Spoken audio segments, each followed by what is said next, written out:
के देव महादेव को प्रसन्न करने के लिए बहुत अधिक पूजा या फिर बहुत अधिक मंत्रों का जाप करने की आवश्यकता नहीं होता है, क्योंकि वो भोले माने जाते हैं। इसीलिए उनका एक नाम भोलेनाथ भी है। पौराणिक मान्यताओं के अनुसार भी भगवान शंकर को प्रसन्न करने के लिए किसी भी तरह की खास विशेष पूजन की आवश्यकता नहीं पड़ती है। सोमवार के दिन भगवान शिव को अत्यंत प्रिय होता है। सावन का महीना अत्यंत प्रिय है भगवान शिव को, और इस महीने में जो भी पूजा या शुभ कार्य किए जाते हैं उसमें भगवान शिव का आशीर्वाद सभी भक्तों पर बना रहता है। श्री शिवाय नमस्तोभ्यम दोस्तों, हर हर महादेव। आप सभी भक्तों पर भगवान शिव के साथ मां गौरी की कृपा सदैव बनी रहे। आप सबका स्वागत है। सावन का तीसरा सोमवार व्रत है। इसमें अगर कथा सुन लिया जाए तो मनोवांछित वर की प्राप्ति होती है। साथ में भगवान शिव के साथ मां गौरी की कृपा उस घर पर सदैव बनी रहती है। सुबह प्रातः काल उठकर निष्ठा भाव से भगवान शिव के साथ मां गौरी की विशेष रूप से पूजा करनी चाहिए। भगवान शिव की रुद्र स्वरूप की पूजा करें और घर में रुद्राभिषेक या फिर जलाभिषेक करके ये कोई भी समस्याएं हैं मनुष्य की वो छूट जाती है। तो भोलेनाथ भक्त के मन से की गई क्षणिक मात्र की भक्ति से भी वह प्रसन्न हो जाते हैं। अगर आप भी शिव की भक्ति और कृपा पाने के लिए सोमवार का व्रत धारण किए हैं और कथा साथ में सुनते हैं तो प्राणी की सभी मनोकामनाएं भोलेनाथ पूरी करते हैं और उन पे प्रसन्न होते हैं। मनवांछित वर की प्राप्ति होती है। तो आइए आज प्रेम भाव से भगवान भोलेनाथ की पौराणिक कथा का श्रवण करेंगे। प्रेम भाव से कथा पूरा सुनिएगा। अगर कथा पसंद आएगी तो कमेंट बॉक्स में हर हर महादेव जरूर लिखें। तो आइए कथा आरंभ करते हैं। एक बार की बात है, एक नगर में एक साहूकार रहता था। उसके घर में धन की कोई कमी नहीं थी, लेकिन कोई संतान न होने के कारण वह बहुत दुखी रहता था। संतान प्राप्ति के लिए वह हर सोमवार को व्रत भी रखता था और पूरी श्रद्धा के साथ शिव मंदिर जाकर भगवान शिव और माता पार्वती की पूजा किया करता था। उसकी भक्ति देखकर एक दिन माता पार्वती प्रसन्न होकर भगवान शिव से साहूकार की मनोकामना पूर्ण करने के लिए आग्रह करती है। पार्वती जी के आग्रह पर भगवान शिव ने कहा, हे पार्वती, इस संसार में हर प्राणी को उसके कर्मों का फल तो निकालना ही पड़ेगा। जिसके भाग्य में जो हो उसे भोगना ही पड़ता है। लेकिन पार्वती जी ने साहूकार की भक्ति देखकर उसकी मनोकामना को पूर्ण करने की इच्छा व्यक्त की। माता पार्वती के आग्रह पर भगवान शिव को मानना पड़ा। साहूकार को पुत्र प्राप्ति का वरदान तो दे दिया, लेकिन उन्होंने बताया कि यह बालक सिर्फ 12 वर्ष तक ही जीवित रहेगा। माता पार्वती और भगवान शिव की बातचीत को साहूकार सुन रहा था, इसीलिए उसे ना तो इस बात की खुशी थी और ना ही दुख हुआ।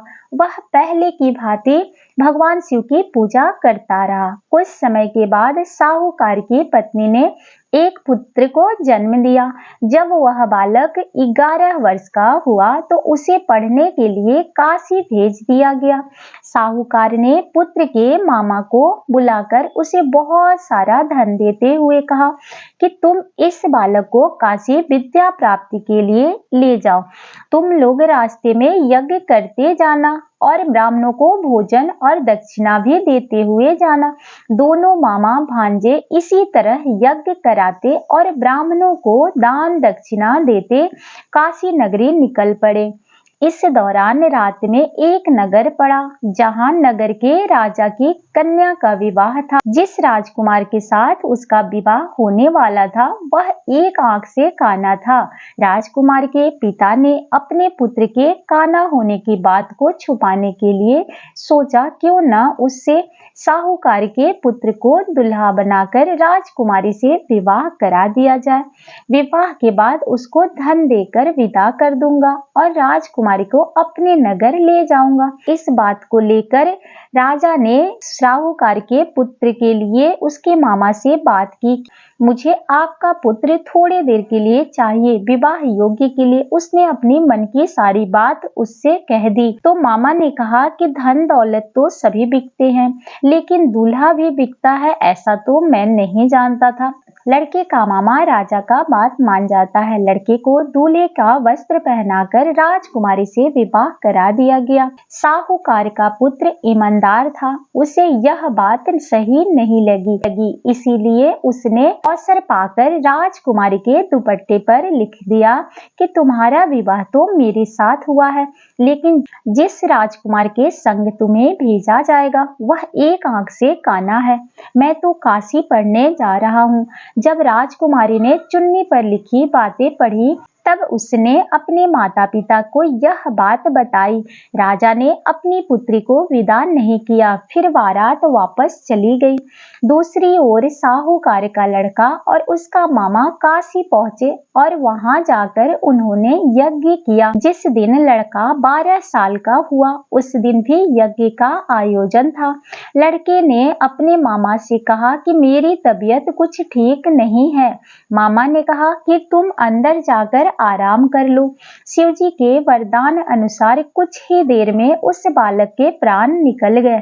मृत भांजे को देखकर उसके मामा ने विलाप करना शुरू किया। संयोगवश उसी समय शिवजी और माता पार्वती उधर से जा रही थी। पार्वती माता ने भोलेनाथ से कहा, स्वामी मुझे इसके रोने के स्वर सहन नहीं हो रहा, आप इस व्यक्ति के कष्ट को अवश्य दूर करें। जब शिवजी मृत बालक के समीप गए तो वह बोले कि यह उसी साहूकार का पुत्र है जिसे मैंने 12 वर्ष की आयु का वरदान दिया था।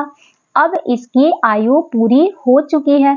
लेकिन मातृभाव से विभोर माता पार्वती ने कहा कि हे महादेव, आप इस बालक को और आयु देने की कृपा करें, अन्यथा इसके वियोग में इसके माता पिता भी तड़प तड़प कर मर जाएंगे। माता पार्वती के पुनः आग्रह पर भगवान शिव ने उस लड़के को जीवित होने का वरदान दे दिया।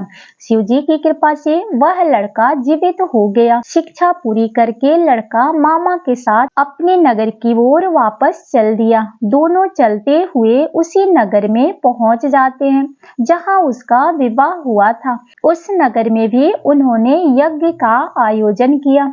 उस लड़के के ससुर ने उसे पहचान लिया और महल में ले जाकर उसकी बहुत खातिरदारी की और अपनी पुत्री को विदा कर दिया। इधर साहूकार और उसकी पत्नी भूखे प्यासे रहकर बेटी की प्रतीक्षा कर रहे थे। उन्होंने प्रण कर रखा था कि यदि उन्हें अपने बेटे की मृत्यु का समाचार मिला तो वह भी प्राण त्याग देंगे, परंतु अपने बेटे के जीवित होने का समाचार पाकर वह बेहद प्रसन्न हुए। उसी रात भगवान शिव ने साहूकार के सपने आकर कहा, हे सेठ, मैंने तेरे सोमवार के व्रत करने और व्रत कथा सुनने से प्रसन्न होकर तेरे पुत्र को लंबी आयु प्रदान की है। इसी प्रकार जो कोई भी सोमवार का व्रत करता है या कथा सुनता है, पढ़ता है, उसके सभी दुख दूर होते हैं, सभी मनोकामनाएं पूरी होती है। तो जो भी भक्त अगर कथा को सुनता है और दूसरे को सुनाता है, भगवान भोलेनाथ की कृपा उन पे बनी रहती है। तो प्रेम से बोलिए भगवान भोलेनाथ की जय। हरे हरे महादेव की जय। उम्मीद करते हैं कि आपको कथा पसंद आती है। अगर पसंद आती है तो कमेंट बॉक्स में हर हर महादेव जरूर लिखें। आप सभी के जीवन में भगवान शिव के साथ माँ गौरी की कृपा सदैव बनी रहे।